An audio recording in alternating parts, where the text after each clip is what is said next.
tous les petits faits délictueux qui empoisonnent la vie de la population insulaire en Haute-Corse est en baisse. Voilà, ça c'est la première information. Ensuite, si on rentre un petit peu plus dans le détail, en ce qui concerne les cambriolages, il y a une hausse des cambriolages dans les résidences principales et secondaires, et ces hausses que nous avons enregistrées se sont manifestées tout au long de l'année 2012, à la différence de l'année précédente où celle-ci était concentrée en période estivale. Donc, la lutte contre cette forme de délinquance est une priorité.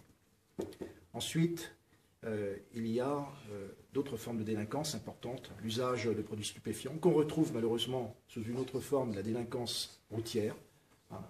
Moins d'accidents, moins de blessés, mais plus de morts. On est passé du simple au double, on est passé de 12 à 24 morts, et il s'agit de jeunes de 25 ans qui, pour la plupart, étaient en situation d'alcoolémie et en situation de prise de produits stupéfiants. Donc on va lutter plus que jamais cette année contre la consommation, le trafic de produits stupéfiants.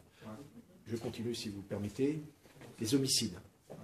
Les homicides, alors il y a les règlements de compte et il y a des homicides qui sont issus de contentieux intrafamiliaux, contentieux privés.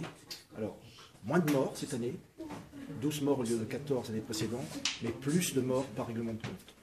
Beaucoup plus difficile à élucider, beaucoup plus difficile, parce qu'on a affaire à des gens qui sont très bien organisés, et pour lesquels le travail d'investigation est plus long, plus délicat à mener, parce que c'est plus complexe.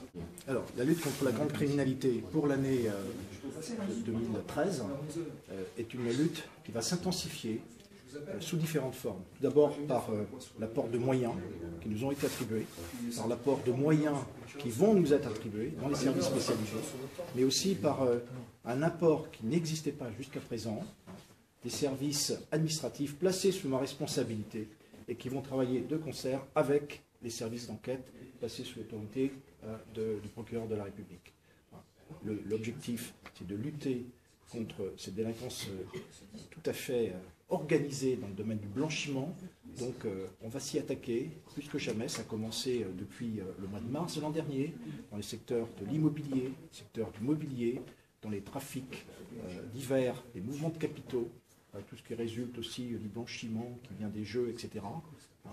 Tout cela, on le mène, ça nous donne une longueur d'analyse, une anticipation qu'on n'avait pas jusqu'à présent. Ça me met, moi, en tant que préfet, en situation de pouvoir arrêter certaines opérations immobilières, d'urbanisme, et je le fais grâce à cette équipe qui travaille tous les jours, d'arrache-pied, sous l'autorité, encore une fois, du procureur de la République et de la mairie.